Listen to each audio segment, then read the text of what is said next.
हाथों को हिला, बोलो थैंक यू जीसस। बोलो खुदावंद आज तेरा वचन मेरी जिंदगी में काम करे, मैं 100 गुना फलों को लेके आऊं, अंधकार की शक्तियां इन वचनों को चुरा न सके। और बोलो सर्वशक्तिमान परमेश्वर, तेरा वचन मेरे शुद्ध रहने का आधार, मेरे जीने का आधार है। सर्वशक्तिमान परमेश्वर, आज मेरा ध्यान तेरे वचनों के ऊपर हो और मैं इन्हें सुनूं और फल लेके आऊं और मेरा फल बना रहे। प्रभु यीशु मसीह के सामर्थी नाम में हम मांगते हैं। एक बार जोर से हालेलुया बोलो। बैठ जाओ। हालेलुया। यूहन्ना 4 उसकी 1 आयत को आज मैं पढ़ूंगा। लिखा, फिर जब प्रभु को मालूम हुआ कि फरीसियों ने सुना है कि यीशु यूहन्ना से अधिक चेले बनाता और उन्हें बपतिस्मा देता है, यद्यपि यीशु स्वयं नहीं उसके चेले भी बपतिस्मा देते थे, तब वह यहूदिया को छोड़कर गलील को चला और उसको सामरिया में से होकर जाना अवश्य था। इसलिए वह सुखार नामक सामरिया के एक नगर तक आया जो उस भूमि के पास है जिसे याकूब ने अपने पुत्र यूसुफ को दिया था, और याकूब का कुआं भी वही था। अतः यीशु मार्ग का थका हुआ उस कुएं पर यूं ही बैठ गया। ये बात 6वें घंटे के लगभग हुई, यानी दोपहर का टाइम था। बाइबल में लिखा, जब प्रभु यीशु मसीह को मालूम हुआ, अपने पड़ोसी को बोलो, जब तू बाइबल को पढ़े या सुने, उसे शारीरिक आंखों से या समझ से नहीं, बल्कि उसे आत्मा से सुनना। तो जो तू सुन रहा है उसमें परमेश्वर तुझसे बात करेगा, जो तुझे छुड़ाएगी, चंगा करेगी, आजाद करेगी, तुझे मसा देगी। हालेलुया। यहां बाइबल कहती है कि यीशु मसीह, जब फरीसियों ने सुना कि यीशु मसीह चेले बना रहे और बपतिस्मा दे रहे, बाइबल कहती है प्रभु यीशु मसीह ने कहा, आओ हम यहां से चलते हैं। क्योंकि जो लोग दर्शन में होते हैं, जो लोग विजन में होते हैं, जो लोग परमेश्वर के किसी असाइनमेंट के नीचे होते हैं, उनको रिलीजियस लोगों के साथ बहस करने का कोई टाइम उनके पास नहीं होता।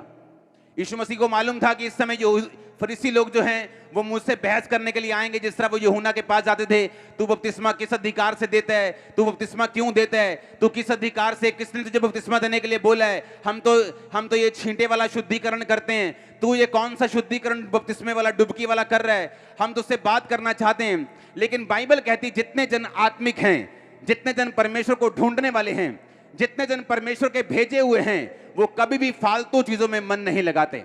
आज से 17 साल पहले, 16 साल पहले मुझे मैसेजेस आते थे, आप हमारी मीटिंग्स में आया करो, आप हमारी मीटिंग में आओ, हम बात करेंगे, हम कुछ सेवक लोग बैठेंगे, हम बात किया करेंगे, मुद्दों पे बात करेंगे, इस मुद्दे पे बात करेंगे। मैंने कहा कौन सा मुद्दा?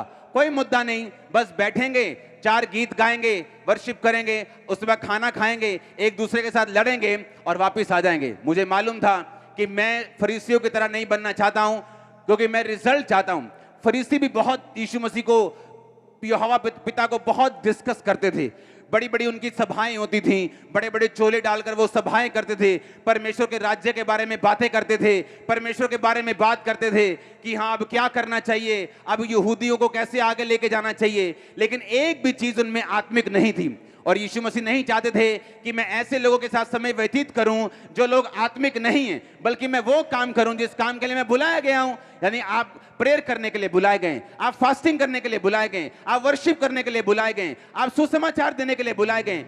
सुनो मेरी बात, आपके पास समय नहीं है कि आप फालतू लोगों के पास बैठ के सिर्फ एक क्रिश्चियन सभा करें जहां पे हम इधर उधर की बातें करें, उसके बाद रोटियां खाएं और वापस आ जाएं, और एक भी रूह ना हमने बचाई हो, एक भी बात ना ऐसी की हो जिससे आत्मा की उन्नति हो।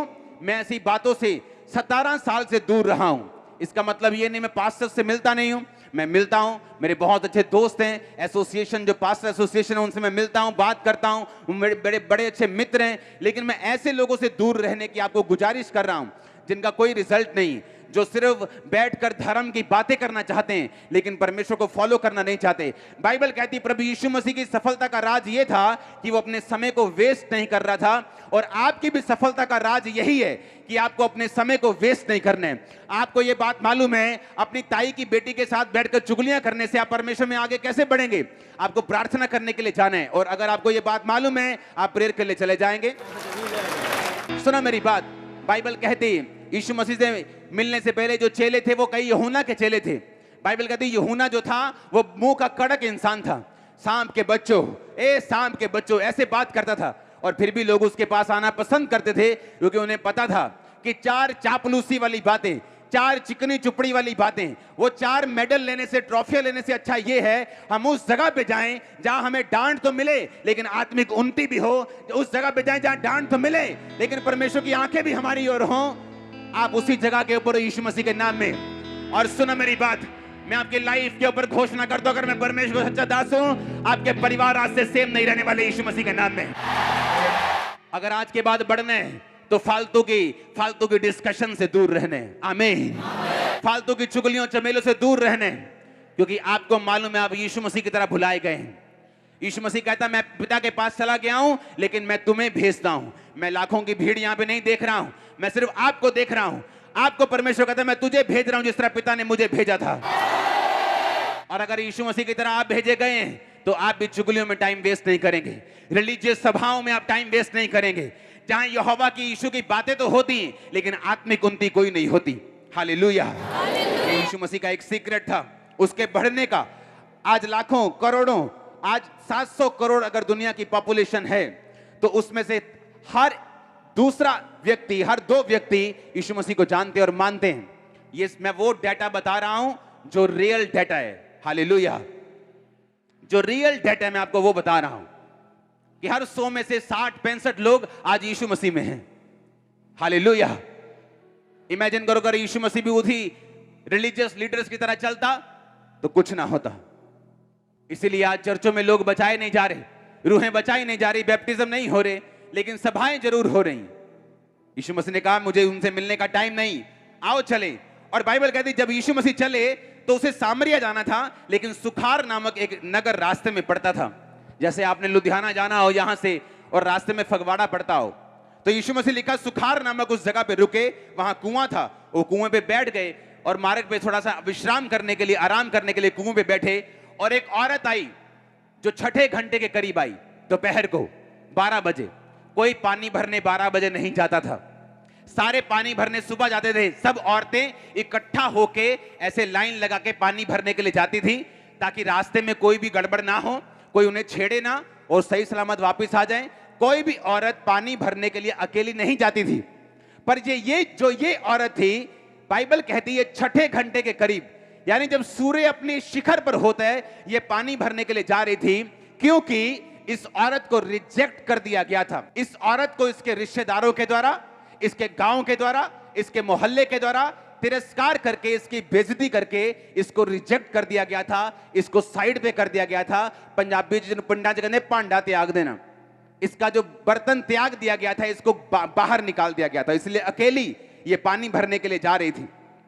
और जब ये अकेली पानी भरने के लिए गई तो यीशु मसीह ने कहा तू मुझे पानी पिलाएगी क्या? उसने कहा तू यहूदी होकर मुझसे पानी क्यों मांग रहा है? यीशु मसीह ने कहा मुझे पानी पिला। उसने कहा तू यहूदी है ना, तो मैं तो दूसरी जाति की हूं, तो तू मुझसे पानी क्यों मांग रहा है? अगर तेरी जगह कोई सदूकी और फरीसी होता तो वो तो मुझसे पानी नहीं मांगता, क्योंकि मैं तो छोटी जात की हूं। यीशु मसीह ने कहा अगर तू जानती मैं कौन हूं तो तू मुझसे मांगती, मैं तुझे जीवन का जल देता जिसे पीकर, 14 आयत में लिखा, जो कोई उस जल में से पिएगा जो मैं उसे दूंगा वो अनंत काल तक प्यासा ना होगा, वरन जो जल मैं उसे दूंगा वो उसमें से एक सोता बन जाएगा जो अनंत जीवन के लिए उमड़ता रहेगा। 10 आयत में लिखा, यदि तू परमेश्वर के वरदान को जानती और ये भी जानती कि वह कौन है जो तुझसे कह रहा है कि मुझे पानी पिला, तो तू उससे मांगती वह तुझे जीवन का जल देता। बाइबल कहते यीशु मसीह का मकसद था इस दुनिया में आने का, क्योंकि परमेश्वर यीशु मसीह के आने से पहले कोई भी, हर एक जन परमेश्वर की कृपा को नहीं ले सकता था। लेकिन बाइबल कहती, प्रभु यीशु मसीह कहते मैं आया हूं छोटे लोगों के लिए, मैं आया हूं जात पात को खत्म करने के लिए। मैं आया हूं सब तरह की चीजों को, ये जो समाज में चलती कुरीतियां, इन्हें खत्म करने के लिए। तू छोटा है, मैं बड़ा हूं। तू इधर का है, मैं उधर का हूं। मैं ऊंची जाति, तू नीची जाति। बाइबल कहती है यीशु मसीह ने जब पानी उससे मांगा तो ये इस बात का सबूत था कि आने वाले दिनों में परमेश्वर ये सब तरह की, ये जो जातिवाद था, ये सब तरह का जो लोग, ये छोटी है, ये बड़ी है, इसको खत्म करने वाला था। ये इस बात की प्रोफेसी थी। आज आप यीशु मसीह में आते हैं, यीशु मसीह नहीं पूछता तेरी जात क्या है। तू बड़ी जात क्या है, मैं दया नहीं करूंगा। तू छोटी जात क्या, मैं दया नहीं करूंगा। बाइबल कहती है जितने यीशु मसीह को मानते हैं वो सारे क्रिश्चियन बन जाते हैं, मसीही बन जाते हैं, मसा किया वो बन जाते हैं। कोई छोटा नहीं, कोई बड़ा नहीं, कोई ऊंची जात नहीं, कोई छोटी जात नहीं, सब एक से। बाइबल कहती ना कोई यहूदी, ना कोई यूनानी। जितना मैं वैल्यूबल हूं उतने ही आप वैल्यूबल हैं। हालेलुया। अगर आप मसीह में अच्छी तरह जीना चाहते हैं तो जात पात के चक्कर में कभी मत पड़ना। जब परमेश्वर ने मेरे रास्तों को साफ किया और बोला कि तू शादी कर, क्योंकि मैं सोचता था कि अगर मैं शादी करूंगा तो मेरी मिनिस्ट्री कम ना हो जाए, मेरा ध्यान ना कहीं बढ़ जाए, तो मैं मैरिज करना नहीं चाहता। लेकिन जब भी मैं परमेश्वर के किसी दास के पास जाता बोलता नहीं मैरिज करना पड़ेगा, तुझे शादी करना पड़ेगा। मैरिज के बाद लोग तुझ पे ज्यादा विश्वास करेंगे। उन्होंने मुझे समझाया जो लड़कियों वाली फैमिलीज हैं वो तुझ पे ज्यादा बिलीव करेंगी शादी के बाद। मुझे तब समझ आया कि हाँ ठीक है, शादी करना वाकई जरूरी है। और जब शादी करने के लिए ढूंढने जाने लगा, ओके कौन से किससे शादी करनी है, फोटोज मंगवाई, आपको वो स्टोरी पता है, और एक सेलेक्ट हो गया। हाँ उसके उसमें ठीक है, बुलाओ इसको, सब कुछ अच्छा, स्पिरिचुअल लाइफ कैसी है, कैरेक्टर कैसा है, देख लिया। उसके बाद जब एंगेजमेंट हुई, जिस दिन बात हुई उसके अगले दिन एंगेजमेंट थी। मम्मी डैडी को, इसके मम्मी डैडी को घर से उठवाना पड़ा कि आ जाओ आपकी बेटी की एंगेजमेंट है। सुनो मेरी बात, एंगेजमेंट होने के बाद हम एक दूसरे से पूछ रहे थे अच्छा तेरी जाति कौन सी है, अच्छा मैं अरोड़ा खत्री हूँ, अच्छा तेरी जाति कौन सी है, हाँ हम आद धर्मी हैं, हम गांव उस गांव से, अच्छा ये हमारी ऐसी होती है, ये हमारी जाति छोटा होता है, ये बड़ा होता है। कोई कुछ नहीं पूछा मैरिज के पहले तक। आज मैंने देखा है क्रिश्चियन लोगों में बड़े बड़े रिश्ते, सुनो मेरी बात, बड़े बड़े रिश्ते जो खुदा ने भेजे होते हैं मिस कर जाते हैं। पता है क्यों? जाति मैच नहीं करती। मैंने अपनी आंखों से देखा है लोगों को। आपको ना तो जाति से नफरत करनी है और ना ही ये सोचना है कि नहीं मैंने तो अलग जात से ही शादी करनी। नो, आपको उससे शादी करनी जो आपके लिए बनाया गया हो। और ये तभी हो सकता है अगर आप जात पात को, ऊंच नीच को, अमीरी गरीबी को दिमाग से निकाल दें। और लोग बोले चर्च में, कहते यार इतनी सिंपल लड़की पापा ने पसंद की, असी हमें तैयार होके आंदियां रही हैं थे। हाँ, और इतने गरीब घर की लड़की की बारिश आती तो पानी छतों से नीचे टपकता था। ये क्या क्या किया? और मुझे मालूम था कि आज मेरी लाइफ, मेरी मैरिड लाइफ, आप सबसे ज्यादा ब्लेस है। मैं आपको चैलेंज कर सकता हूं। रीजन क्या? मैंने आत्मा को फॉलो किया। हालेलुया। मैं जानता हूं मैं बाइबल में कौन हूं। मैं मसीही हूं, मैं मसा किया गया हूं। मुझे वही जगह जाना है, उन्हीं लोगों के साथ मिलना है जो मसा किए गए हों।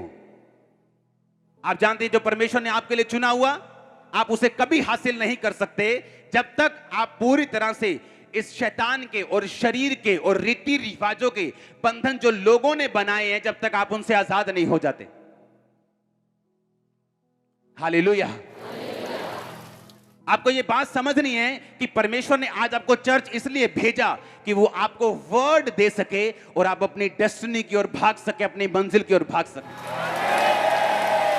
वो आपको वचन दे सके, आपको मालूम हो मुझे क्या करना है। एक क्रिश्चियन होने के नाते, एक मसीह होने के नाते मुझे क्या करना है और परमेश्वर ने मेरे लिए क्या चुना हुआ है। सबसे हैरानी की बात यह है कि दो लड़कियों की पिक्चर मैंने चुनी थी और मैंने सोनिया की पिक्चर सेकंड चुनी थी। सिर्फ 10% कि कोई ये ना बोले कि एक ही पिक्चर चुनी है, शायद इनको पहले से पसंद होगी तो एक ही पिक्चर चुनी है।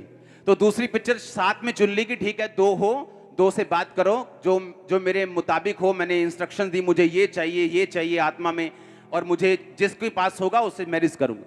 और जो लड़की 90% सेलेक्ट हो चुकी थी, सिर्फ अपने कैरेक्टर की वजह से मैंने उसे रिजेक्ट किया।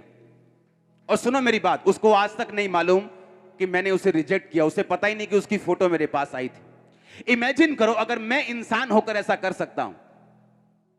इमेजिन करो यहां पे मेरी बीवी बोल रही है और वो बीवी इसी चर्च की वॉलंटियर की गर्लफ्रेंड होती तो कितना बुरा लगता। और जब उसके बारे में पता कराया उसमें कमी निकली और मैंने कहा नहीं, मैं इसके साथ मैरिज नहीं करूंगा।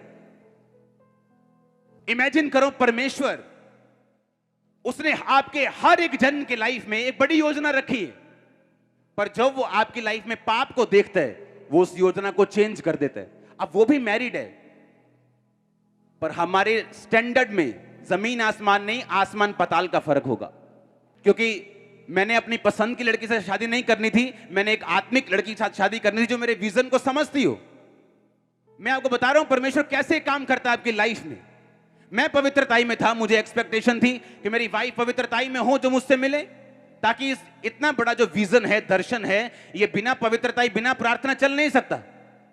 अगर आज मैं आपके साथ आया हूं तो पिछली रात में अपने परिवार के साथ नहीं, अपने प्रेयर रूम के साथ बिता के आया हूं।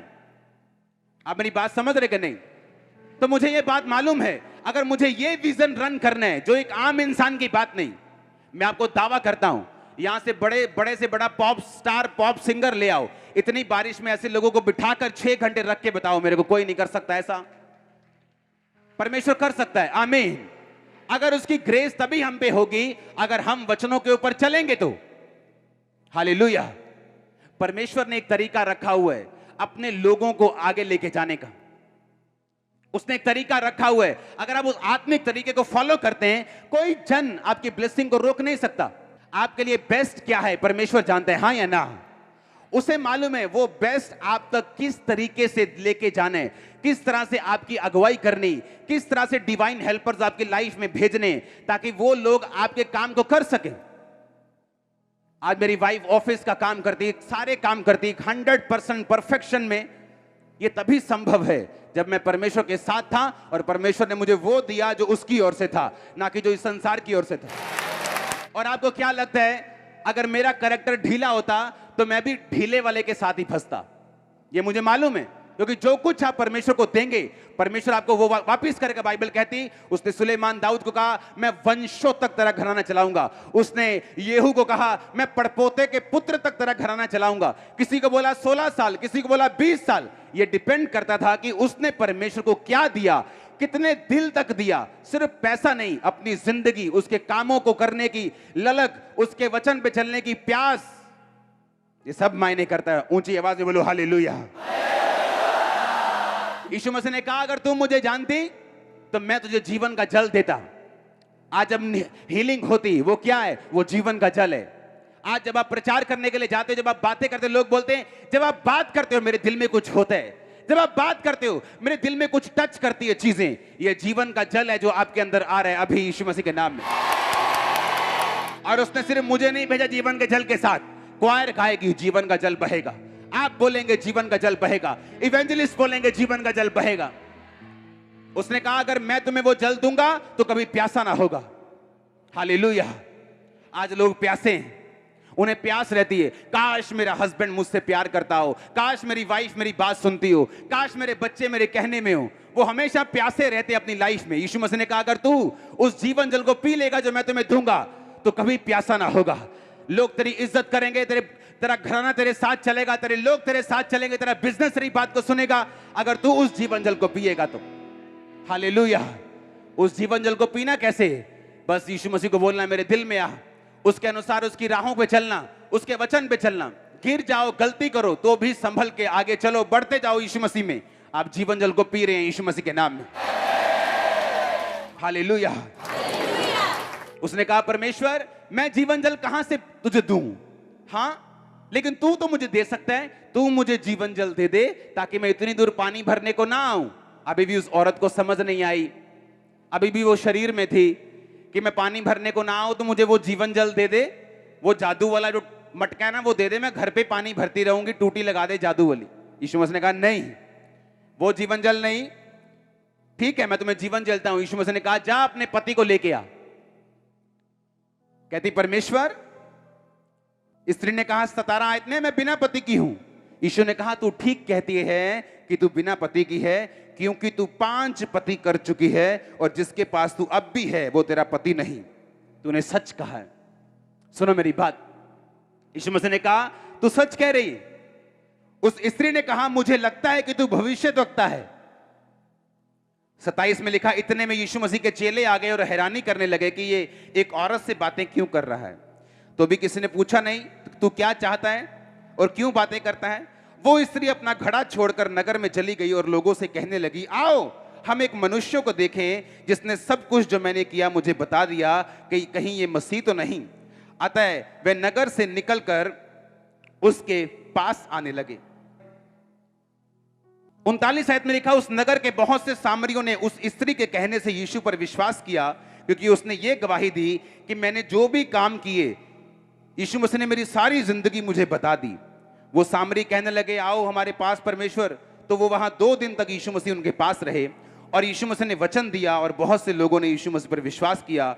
और उस गांव के लोगों ने उस औरत को कहा, अब हम तेरे कहने से ही नहीं विश्वास करते, परंतु हमने आप भी सुन लिया और जान लिया कि यही जगत का उद्धार करता है। सुनो ध्यान से, अब यहां पर हम उस औरत को एक पापी औरत के रूप में देख रहे हैं। ऐसी औरत, ऐसी जाति की जिससे बड़े लोग व्यवहार नहीं रखते थे, पानी तक नहीं पीते थे उनके हाथ का। यीशु मसीह ने कहा, मैं तुझे अपने जैसा करना चाहता हूं, तू मुझसे पानी पी, जीवन जल का सोता तू बन जाएगी खुद भी। जा अपने पति को लेके आ। उसने कहा मैं बिना पति की हूं। उसने कहा तू ठीक कहती, तू 5 पति कर चुकी है और जिस इंसान के पास तू अब रहती है 6वां, वो भी तेरा पति नहीं। उसने कहा मुझे लगता है कि तू भविष्यद्वक्ता है। और बाइबल कहती वो स्त्री घड़ा उठाया और भाग गई अपने गांव और बोलने लगी, इधर आओ इधर आओ इधर आओ, देखो एक बंदा है वहां पे, उसने मैं जो मेरे पास में मैंने किया आपको भी मालूम नहीं उसका, उसने सारा कुछ बता दिया। वो बंदे दौड़े परमेश्वर के पास और जाकर देखने लगे और यीशु को बोला, प्रभु 2 दिन हमारे साथ चल। और बाइबल कहती वो 2 दिन वहां रहा और उनसे वचन पे बात की और उन लोगों ने कहा हम तेरे कहने से ही नहीं बल्कि अपने आंखों से भी हमने देखा, विश्वास किया। क्योंकि वहां पे यीशु मसीह ने लोगों को चंगा किया, उनके पापों के बारे में बताया, उनको हील किया, उनको क्षमा किया, उनमें से लंगड़े चलाए, अंधों को दिखाया। और उन लोगों ने कहा अब हम अपने देखने से भी विश्वास करते हैं। अब बात क्या थी, अगर आप लोग देखते हैं बाइबल में, आप देख रहे हैं कि ये औरत एक पापी औरत थी, लेकिन परमेश्वर को वो पापी औरत नहीं दिख रही थी। परमेश्वर को वो एक चाबी दिख रही थी सुसमाचार की, जो उसके पूरे गांव को बचाने वाली थी।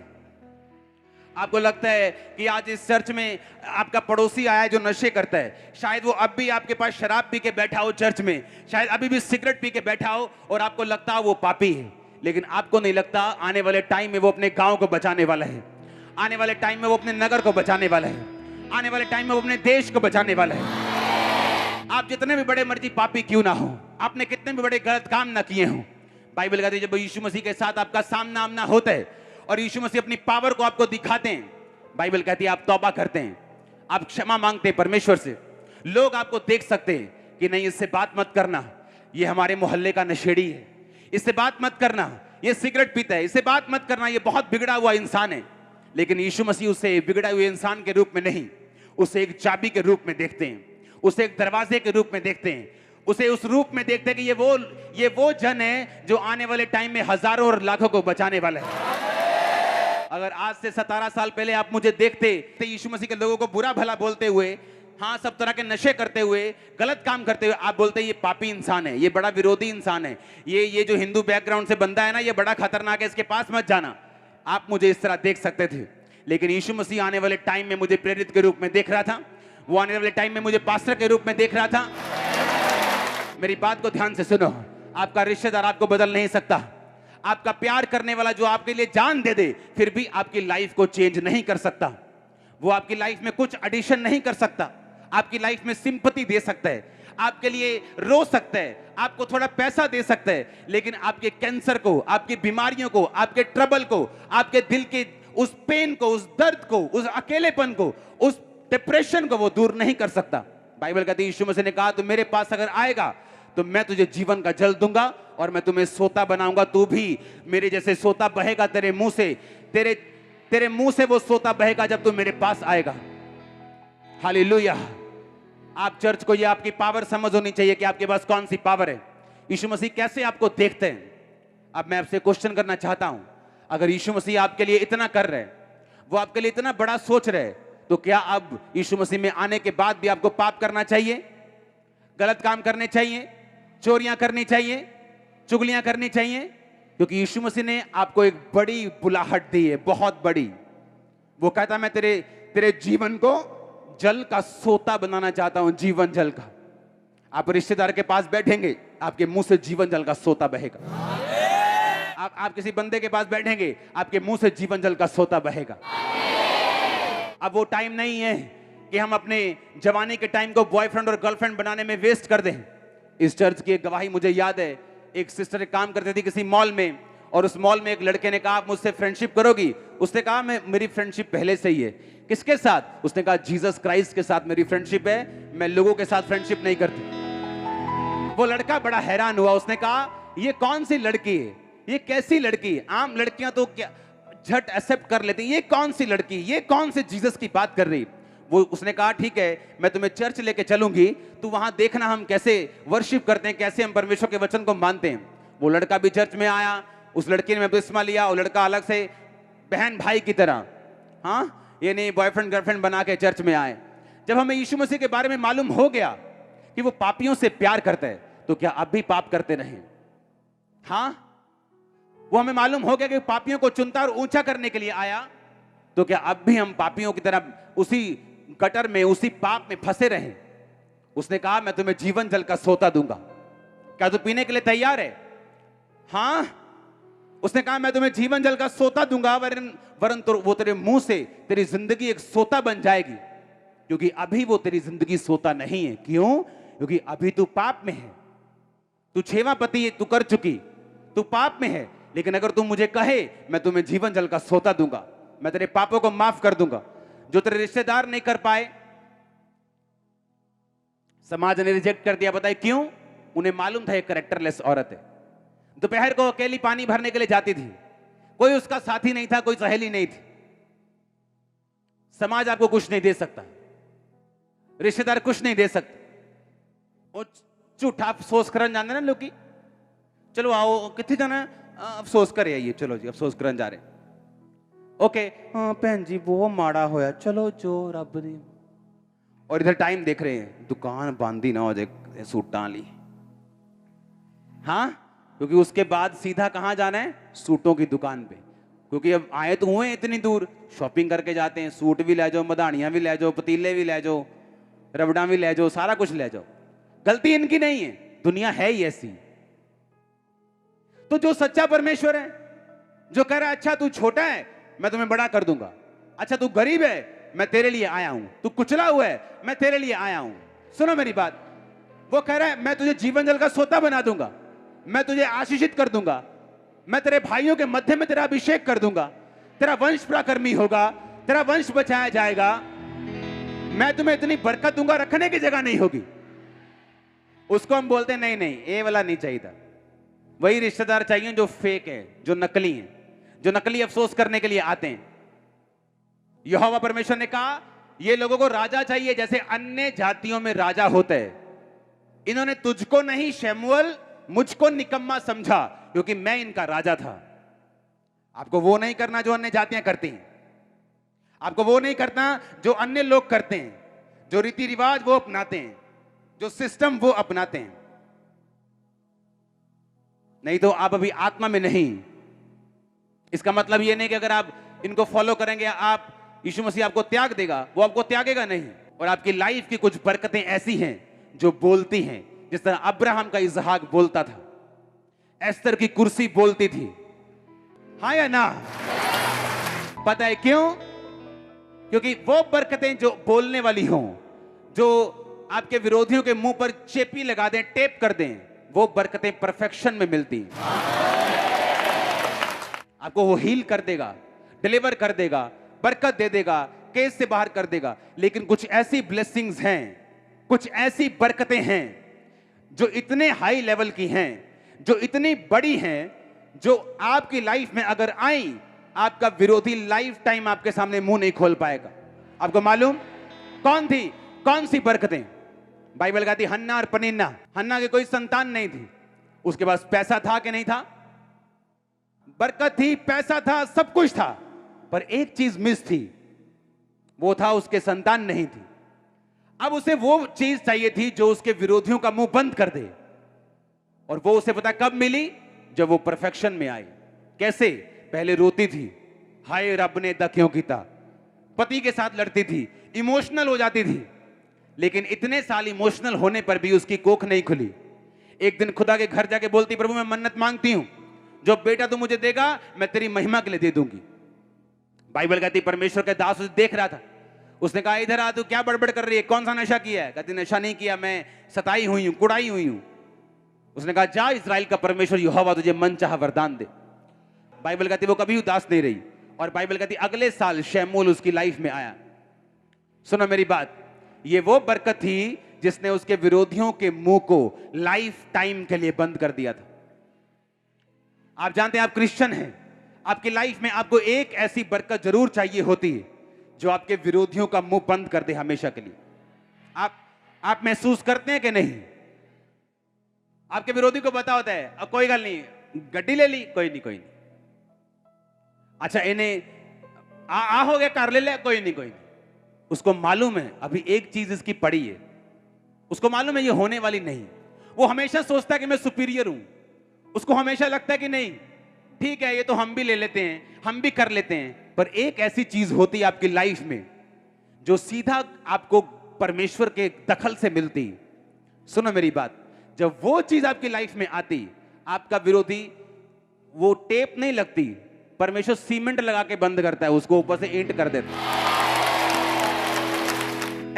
ऐसा मैंने देखा है। हालेलुया।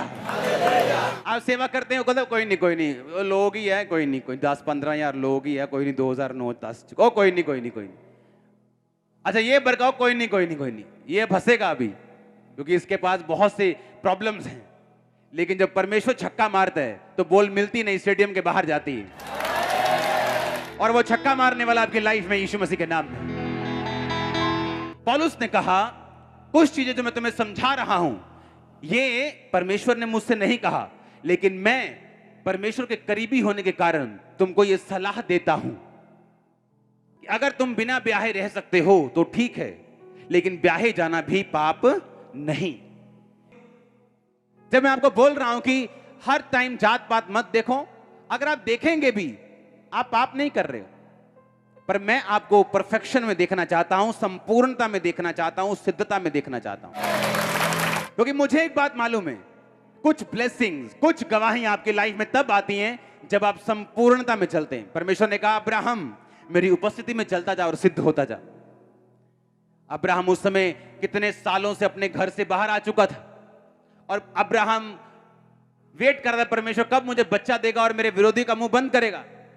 लाखों रुपया, लाखों भेड़ें, लाखों बकरियां, लाखों गायें, लाखों रुपए की प्रॉपर्टी, लाखों टेंट, सोना चांदी। शैतान बोलता किस काम का? अब्राहम के रिश्तेदार बोलते होंगे किस काम का? तेरे अपने कोई बेटा तो है नहीं, यहां रहता तो हम तेरे 10-15 इलाज और करके देख लेते, तुझे फलाने बाबे के पास ले जाते, ढमकाने के पास ले जाते, बड़ा सियाना आया ओदे को ले जाते। पर परमेश्वर कहता अब्राहम मेरी उपस्थिति में चलता जा और सिद्ध होता जा, क्योंकि वो ब्लेसिंग जो तेरे विरोधियों के मुंह को बंद कर देगी वो सिद्धता के बाद आएगी। आप चाहते हो सिद्ध होना? पुलिस वाले आए यूहन्ना के पास, कहते हम सिद्ध होना चाहते हैं। उसने कहा अपने वेतन पर संतोष करना, रिश्वत मत लेना। उसने कहा अपने वेतन पर क्या करना? संतोष करना, रिश्वत मत लेना, तुम सिद्ध हो जाओगे। एक बंदा आया, उसने कहा मैं सब आज्ञाओं को मानता हूं, माता पिता का आदर, ये वो सब। यीशु मसीह ने कहा तू पैसों से बहुत प्यार करता है, जा अपना पैसा दे दे खुदाबंद के कामों के लिए, जा बांट दे उसको। यीशु मसीह ने कहा अगर तू सिद्ध होना चाहता है, मैंने ये नहीं कहा अगर तू स्वर्ग जाना चाहता है, तू स्वर्ग तो जा ही रहा है इससे, पर अगर तू सिद्ध होना चाहता है, क्योंकि जो सिद्धता की ब्लेसिंग्स हैं वो नॉर्मल ब्लेसिंग्स नहीं है। लोग आपको कॉपी भी कर लेंगे ना सेम, तो भी उस जगह नहीं पहुंच पाएंगे, क्योंकि वो परफेक्शन के बाद आपकी लाइफ में आती। कितने मेरी बात को समझ रहे हैं? परफेक्शन क्या है? हर रोज अपनी रोज की जिंदगी में आपको चुगली करने का मौका मिला, आपने नहीं की, आपको मारने का मौका मिला, आपने नहीं मारा, किसी का नुकसान करने का मौका मिला, आपने नहीं किया। चोरी करने का मौका मिला, आपने नहीं की। आज लोग तब तक चोर नहीं हैं जब तक उनको पैसे के ऊपर रखा ना जाए, और तब तक व्यभिचारी नहीं है जब तक कोई लड़की या लड़का मिल नहीं जाता। तो ये तो व्यभिचार नहीं, ये तो पवित्रता ही नहीं, ये तो एक इत्तेफाक है कि आपको कोई मिला ही नहीं पाप करने के लिए। लेकिन जब आपको सब तरफ से आपके दरवाजे पाप के रास्ते ओपन हो और फिर भी आप उन्हें बंद रखें, इसका मतलब आप सिद्धता की ओर चल पड़े। और याद रखो, मुझे इच्छा थी शुरू से कि क्या करना चाहिए। आप इमेजिन करो, बपतिस्मा लेने के बाद मेरे पास एक गाड़ी होती थी इंडिका, उस समय की बेस्ट गाड़ियों में वो तब गाड़ी होती थी, और मैं अपने पास्टर को पीछे बिठा के गाड़ी में लेके जाता था। बैप्टिज्म लेने के बाद की बात कर रहा हूं, और गाने चल रहे होते थे, हिंदी गाने, देवदास फलाना टम, मेरी गाड़ी में मैं उन्हें सुनता था। एक दिन मैं अपने पास्टर के पास बैठा, मैंने कहा यार मुझे एक बात बताओ, यार जो बेनी हिन है वो गाने सुनता होगा, हिंदी गाने या इंग्लिश गाने? कहते नहीं यार, लगता था नहीं। मैं कहा फिर हम क्यों सुन रहे हैं, हम भी तो बढ़ना चाहते हैं ना मसीह में, अगर ये रुकावट है तो हमें इसे छोड़ देना चाहिए। उसने कहा हाँ छोड़ दो। मैंने कहा ठीक है, छोड़ दिए। इस तरह से रोज देखना क्या चीज है, कौन सी चीज है जो मुझे छोड़नी चाहिए, ये वाली चीज मुझे छोड़नी चाहिए, अच्छा ये वाली चीज मुझे नहीं करनी चाहिए, रोज, आज तक, अभी भी।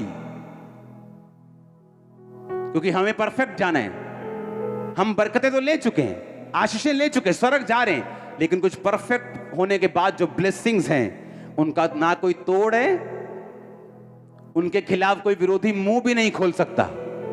वो ऐसी हैं, अगर एक बार आ गई तो बल्ले बल्ले लाइफ टाइम।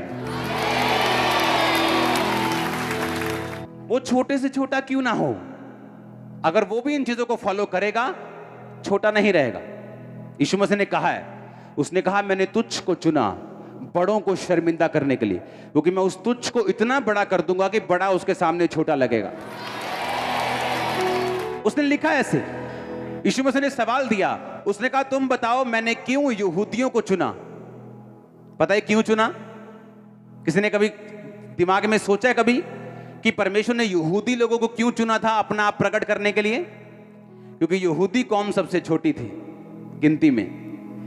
उसने कहा मैं बड़ी कौम के ऊपर अपने आप को प्रकट नहीं करूंगा कि ये लोग ये कहें कि हम बहुत बड़े थे, तो यहोवा ने हम पर दया की और हमें चुन लिया और हमने पूरी दुनिया पे राज किया। परमेश्वर ने कहा मैं यहूदियों को चुनूंगा जो सबसे छोटे थे, और मैं उन्हें सबसे बड़ा करूंगा और बड़ा राज दूंगा, ताकि वो जान जाए कि हम छोटे थे और खुदावंद ने हमें बड़ों से बड़ा किया। आप बड़े होने वाले हैं, आपके बच्चे बड़ी पोजीशन पर बैठने वाले हैं। मैंने कहा बड़े होने वाले हैं, मैंने कहा आपके बच्चे बड़ी पोजीशन के ऊपर बैठने वाले। अगर आमीन ऊंचे, आपको मान होना चाहिए, परमेश्वर प्राउड होना चाहिए खुदाबंद के ऊपर। हालेलुया। वो आपको इन रिलीजियस एक्टिविटीज में फंसाना नहीं चाहता, वो आपको धर्म के चक्करों में फंसाना नहीं चाहता, वो आपको फ्री करना चाहता है। जहां कहीं उसका आत्मा वहां आजादी है, उसने कहा हालेलुया। ऊंची आवाज में बोलो हालेलुया। अपने पड़ोसी को बोलो सिद्ध हो जा, क्योंकि तेरा पिता, तेरा स्वर्गीय बाप भी सिद्ध है। यीशु मसीह ने कहा सिद्ध बनो जिस तरह तुम्हारा स्वर्गीय पिता सिद्ध है। तारीफ करो जोर से।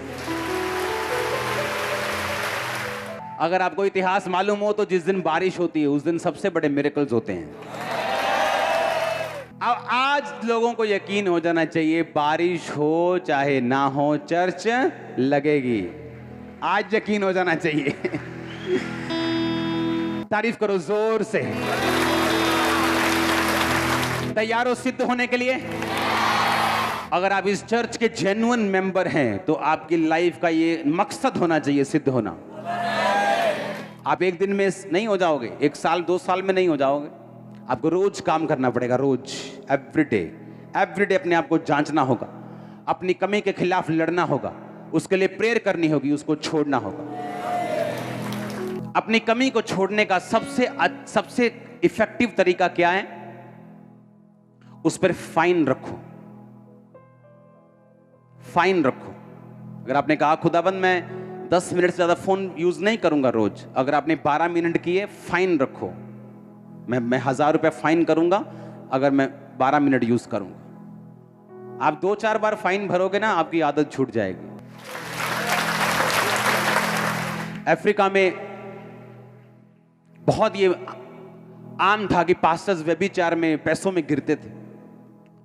आज जो सबसे बड़ी दुनिया की चर्च है, पॉल योंगिचो की रिटर्न है, लेकिन जो ओरिजिनल में है वो नाइजीरिया में है।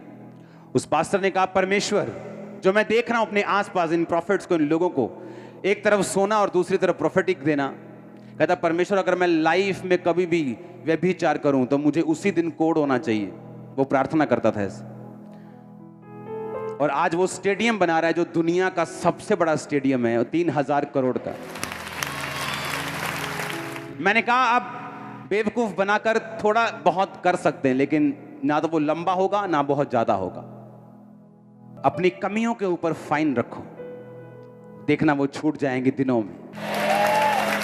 और जब वो छूटेंगी ना, और जो फिर रस आएगा, जो फिर वो बहेगा ना, जो जीवन जल है, आपको मालूम होगा हाँ कुछ फर्क हो रहा है।